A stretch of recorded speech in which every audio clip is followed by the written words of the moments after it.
Assalamualaikum warahmatullahi ta'ala wabarakatuh. Nahmaduhu wa nusalli wa nusallimu ala rasulihil karim. Tanda kasih sayang Allah subhanahu wa ta'ala adalah dengan memberikan nikmat agama kepada hamba-hambanya. Karena dengan nikmat agama, manusia akan mendapatkan kebahagiaan dan kesuksesan di dunia dan di akhirat. Tujuan Allah subhanahu wa ta'ala mengutus daripada 124.000 para nabi dan 313 para rasul hanya untuk mendakwahkan agama kepada manusia. Setiap nabi dan rasul terdahulu diutus hanya untuk satu kaum saja dalam kurun waktu tertentu dan terbatas hingga diganti oleh nabi berikutnya. Hadirin yang dirahmati Allah subhanahu wa ta'ala, akan tetapi baginda Rasulullah Sallallahu Alaihi Wasallam sebagai nabi terakhir diutus untuk seluruh umat manusia hingga hari kiamat. Padahal usia beliau hanya 63 tahun. Jadi hadirin yang mulia, siapakah yang bertanggung jawab mengemban tugas risalah kenabian ini sampai hari kiamat? Allah Subhanahu wa Ta'ala telah memuliakan umat ini untuk meneruskan tugas kenabian ini, yaitu dakwah. Yang dimaksud dengan umat Rasulullah Sallallahu Alaihi Wasallam adalah seluruh umat manusia yang lahir sejak Rasulullah Sallallahu Alaihi Wasallam diangkat menjadi nabi hingga bayi yang terakhir lahir. Kalau bukan kita hadirin yang mulia, siapa lagi? Kalau bukan sekarang, kapan lagi? Oleh karena itu, hadirkan perasaan bahwa kita adalah umat Nabi.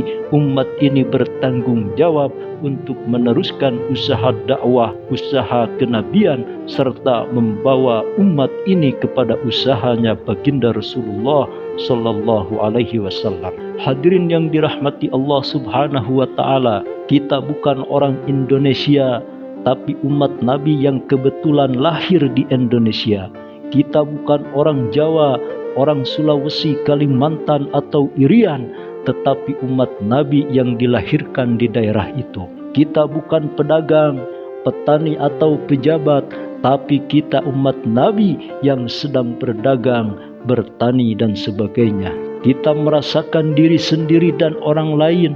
Sebagai umat Nabi, jangan merasa bukan umat Nabi karena 5 hal, yaitu suku, bangsa, bahasa, profesi, jabatan, warna kulit, dan mazhab. Hadirin yang mulia yang dirahmati Allah Subhanahu wa Ta'ala, pada setiap saat dan keadaan serta di mana saja kita harus merasa menjadi umatnya baginda Rasulullah Sallallahu Alaihi Wasallam yang mempunyai pikir, tugas, dan tanggung jawab yang sama.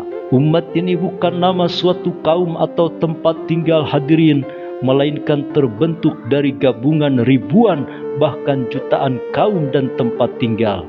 Apabila satu kaum atau firqah menganggap bahwa umat ini terbentuk dengan golongannya dan tidak mengakui kaum yang lain, maka seolah-olah ia telah menyembelih dan memotong-motong umat ini dan menganggap tidak ada usaha Rasulullah Sallallahu Alaihi Wasallam dan para sahabatnya.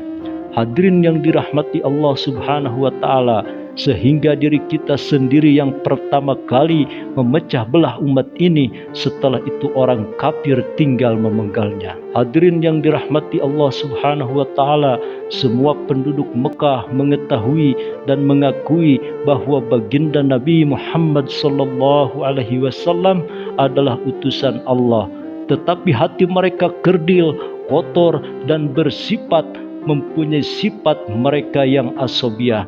Sifat mereka yang asobiah, kesukuan, fanatisme yang berlebih-lebihan. Mereka bangga dengan kebangsawanannya, dengan kekayaannya, dengan pangkat dan jabatannya. Musnahnya perkara-perkara yang baik disebabkan asobiah. Sayyidina Umar bin Khattab radhiyallahu an, Utsman bin Affan, dan Ali bin Abi Thalib radhiyallahu an terbunuh disebabkan sifat asobiah di kalangan kaum muslim. Hadirin yang dirahmati Allah Subhanahu wa Ta'ala, musnahnya umat Islam dan negara-negara Islam juga disebabkan sifat asobiah ini. Kebanyakan peperangan terjadi karena asobiah, Oleh karena itu, janganlah kita ikut menghancurkan usaha dakwah ini dengan asobiah.